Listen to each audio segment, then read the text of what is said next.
Assalamualaikum warahmatullahi wabarakatuh. Kami dari kelompok 1 kelas C1 Keuangan Bisnis izin menyampaikan hasil diskusi kami mengenai riset keuangan emiten pada PT Perdana Gapura Prima Tbk. Sebelumnya, izin mohon memperkenalkan diri masing-masing. Saya sendiri Reta Indriati Nurrahmania dengan akhiran NIM 2094 dan rekan-rekan saya Yusefin Stevi dengan NIM 2209 10 20 20 67. Saya Galuh Chandra Kartika dengan nomor NIM 2209 10202081. Saya Eka Wandana dengan NIM 2209 10 20 2076. Saya Mary Surasi Indrawati dengan NIM 220910202084. Baik, materi pertama akan disampaikan oleh rekan saya. PT Perdana Gapura Prima pada mulanya didirikan dengan nama PT Perdana Gapura Mas pada 21 Mei tahun 1987. Lalu nama entitas induk berubah menjadi PT Perdana Gapura Prima pada tanggal 1 Maret tahun 1999. PT Perdana Gapura Prima adalah perusahaan pengembang properti, yaitu pada pengembangan kawasan hunian dan komersial dengan segmen pasar menengah ke atas.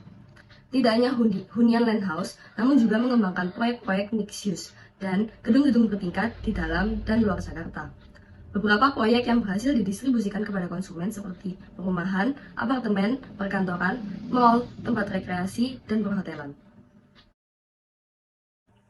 Ekonomi global atau ekonomi dunia secara umum merujuk pada ekonomi nasional semua negara di dunia yang terintegrasi menjadi satu kekuatan tanpa hambatan teritorial negara. PT Gapura Prima saat ini belum memperluas bisnisnya secara global di dunia karena target pasarnya adalah kalangan menengah ke atas di daerah Jakarta, Indonesia. Ekonomi lokal atau kemampuan ekonomi daerah. Kondisi ekonomi Indonesia sempat terguncang karena krisis ekonomi pada tahun 1998. Tetapi PT Gapura Prima tetap eksis dengan terus mengembangkan berbagai produk properti untuk kalangan kelas menengah atas dengan membangun apartemen, perkantoran, dan mal di Mega Kuningan, daerah Jakarta Selatan, Indonesia. PT Gapura Prima tetap eksis meskipun pengembang-pengembang properti lainnya masih terpuruk akibat krisis ekonomi tahun 1998. Tinjauan industri PT Perdana Gapura Prima. Nah, portofolio properti meliputi perumahan, apartemen, perkantoran, mall, rekreasi, dan perhotelan atau serviced apartment. Kemudian perusahaan telah berhasil melalui 2 kali masa krisis, yaitu pada tahun 1998 dan juga 2009. Nah, PT Perdana Gapura Prima ini memiliki 2 segmen usaha, yaitu segmen residensial dengan proyek unggulannya diantaranya adalah Bukit Cimanggu Villa, Petro Cilegon, dan juga Garden Villa Pamayanan. Dan yang kedua ada segmen usaha komersial dengan proyek unggulannya yaitu Serpong Town Square, Baliza Shopping Arcade, Kebagusan City, Gapura Prima Plaza, Bellevue Place, Bufana Resort, dan lain-lain. Jadi lanjut ke posisi persaingan PT Perdana Gapura Prima. Jadi PT Perdana Gapura Prima ini berada di posisi pemilik pasar. Gapura Prima memiliki fondasi bisnis dan modal yang cukup kuat tetapi tidak terlalu mendominasi pasar dan tidak mengusik keberadaan market leader maupun market challenger. Jadi berikut ini adalah laporan keuangan tahun 2021 sampai dengan tahun 2022 yang kami ambil dari website resmi PT Perdana Gapura Prima. Selanjutnya adalah hasil dari analisis. Yang pertama ada rasio likuiditas, nomor 1 current ratio atau rasio lancar. Hasilnya yaitu tahun 2021 sama dengan 2,97 kali dan tahun 2022 sama dengan 2,96 kali. Kedua ada quick ratio atau rasio cepat. Tahun 2021 menghasilkan 0,22 kali dan tahun 2022 sama dengan 0,20 kali. Yang ketiga ada cash ratio. Tahun 2021 sama dengan 14% dan tahun 2022 sama dengan 13%. Selanjutnya ada rasio solvabilitas. Yang pertama debt to asset ratio dengan hasil tahun 2021 sama dengan 47% dan tahun 2022 sama dengan 43%.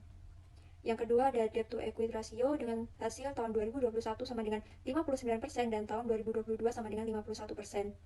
Yang ketiga ada long term debt to equity ratio dengan hasil tahun 2021 sama dengan 17% dan tahun 2022 sama dengan 10%. Selanjutnya rasio aktivitas. Yang pertama ada reversible turnover dengan hasil tahun 2021 sama dengan 33 kali dan tahun 2022 sama dengan 33 kali. Yang kedua ada inventory turnover. Tahun 2021 hasilnya yaitu 0,35 kali dan tahun 2022 hasilnya sama dengan 0,28 kali. Yang ketiga ada total asset turnover. Tahun 2021 hasilnya yaitu 0,25 kali dan tahun 2022 0,20 kali. Selanjutnya ada rasio profitabilitas. Yang pertama ada net profit margin dengan hasil tahun 2021 sama dengan 22% dan tahun 2022 sama dengan 32%. Yang kedua ada rasio return on equity dengan hasil tahun 2021 sama dengan 4,5% dan tahun 2022 sama dengan 6,5%. Yang ketiga ada rasio return on investment tahun 2021 sama dengan 3,6% dan tahun 2022 sama dengan 5,4%. Di hasil perhitungan kami dapat disimpulkan bahwa PT Perdana Gapura Prima pada tahun 2021 ke tahun 2022 mengalami penurunan. Namun penurunan tersebut masih dapat dikatakan berada pada kondisi yang cukup baik karena tidak terjadi perubahan yang begitu signifikan. Materi selanjutnya yaitu valuasi saham PT Perdana Gapura Prima Tbk. PE ratio atau price to earning ratio. Rumus PER sama dengan harga saham dibagi laba bersih dibagi dengan jumlah saham beredar. Data yang dibutuhkan yaitu yang pertama laba bersih sebesar 76,36 miliar, yang kedua jumlah saham yang beredar sebesar 17,64 miliar, yang ketiga yaitu harga saham sebesar Rp92.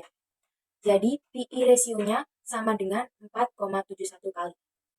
Selanjutnya yaitu PBV atau price to book value. Rumus dari PBV sama dengan harga saham dibagi dengan nilai buku per saham. Data yang dibutuhkan yang pertama yaitu nilai buku atau ekuitas perusahaan sejumlah 1,17 triliun. Yang kedua jumlah lembar saham yaitu 17,64 miliar. Yang ketiga nilai buku per lembar saham sebesar 269,46. Yang keempat harga saham sebesar Rp92. Jadi PBV atau price to book value-nya sebesar 0,34. Nah, lanjut ke ringkasan investasi. Gapura Prima ini adalah perusahaan pengembang properti yang memiliki portofolio proyek pengembangan kawasan hunian dan komersial untuk segmen pasar menengah ke atas. Jadi PT Perdana Gapura Prima ini mencatatkan adanya investasi pada PT Marco Polo Jaya Hotel di tahun 2022. Nah, sepanjang tahun 2022 ini, PT Perdana Gapura Prima ini juga menyalurkan dana CSR. Jadi ada beberapa tanggung jawab. Yang pertama, tanggung jawab sosial perusahaan terhadap lingkungan hidup. Kemudian, tanggung jawab sosial perusahaan terhadap ketenagakerjaan, kesehatan, dan keselamatan kerja. Kemudian yang ketiga ada tanggung jawab sosial perusahaan terhadap sosial dan masyarakatan. Yang keempat, tanggung jawab sosial perusahaan terhadap konsumen. Materi yang selanjutnya yaitu mengenai resiko investasi. Resiko yang pertama yaitu resiko kredit. PT Perdana Gapura Prima dihadapkan pada risiko kredit dari kegiatan operasi dan aktivitas pendanaan, termasuk deposito pada bank, transaksi valuta asing, dan instrumen keuangan lainnya. PT Perdana Gapura Prima memiliki kebijakan untuk semua pelanggan yang akan melakukan perdagangan secara kredit harus melalui prosedur verifikasi kredit. Sebagai tambahan, jumlah piutang dipantau secara terus-menerus untuk mengurangi resiko penurunan nilai piutang. Untuk memitigasi resiko kredit, PT Perdana Gapura Prima menempatkan kas pada institusi keuangan yang terpercaya. Resiko yang selanjutnya itu resiko pasar. Tentang resiko tingkat suku bunga. PT Perdana Gapura Prima didanai dengan utang bank yang dikenai bunga. Oleh karena itu, eksposur perusahaan terhadap resiko pasar untuk perubahan tingkat suku bunga terutama sehubungan dengan liabilitas dengan bunga.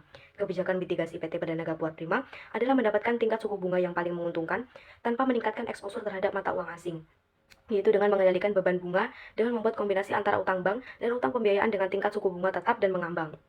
Resiko yang terakhir yaitu resiko likuiditas. Resiko likuiditas adalah resiko pada saat perusahaan tidak bisa memenuhi liabilitas pada saat jatuh tempo.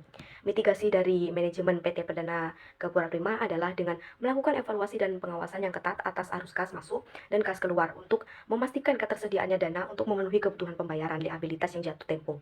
Materi yang terakhir yaitu tentang tata kelola perusahaan. PT Perdana Gapura Prima selalu berkomitmen untuk menerapkan tata kelola perusahaan yang baik dan senantiasa disesuaikan dengan perkembangan terkini untuk mendukung terciptanya kinerja perusahaan yang optimal. PT Perdana Gapura Prima ini menjadikan prinsip-prinsip GCG sebagai landasan sebagai terwujudnya praktik etika bisnis untuk menjadi warga usaha yang baik. Dewan Komisaris selalu mengevaluasi kemajuan praktik implementasi tata perusahaan yang baik karena ini merupakan syarat penting untuk mencapai kinerja perusahaan yang berkelanjutan. Mereka yakin bahwa PT Perdana Gapura Prima telah menetapkannya dengan baik. Penting untuk mengidentifikasi potensi risiko yang mungkin akan muncul dalam pelaksanaan manajemen risiko, sehingga Dewan Komisaris memantau dan memberikan saran atas risiko yang dikelola oleh PT Perdana Gapura Prima.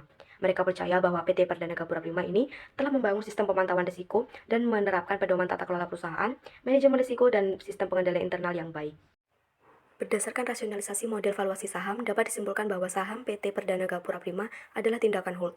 Hold adalah istilah untuk menahan saham untuk tidak dijual dalam batas waktu tertentu, dengan tujuan agar dapat menghasilkan profit dan meminimalisir kerugian. Dalam laporan keuangan tahun 2021 dan 2022, tercatat PT Gapura Prima mengalami penurunan. Namun, penurunan tersebut masih dapat dikatakan berada dalam kondisi yang cukup baik karena penurunan masih terkendali. Oleh karena itu, pengambilan keputusan hold tepat untuk dilakukan untuk menahan saham sehingga nilainya bertumbuh dan mendapat keuntungan yang lebih besar. Sekian presentasi yang dapat kami sampaikan, kurang lebihnya mohon maaf. Mohon maaf juga apabila ada kesalahan kata atau penyampaian data. Sekian dari kami. Wassalamualaikum warahmatullahi wabarakatuh.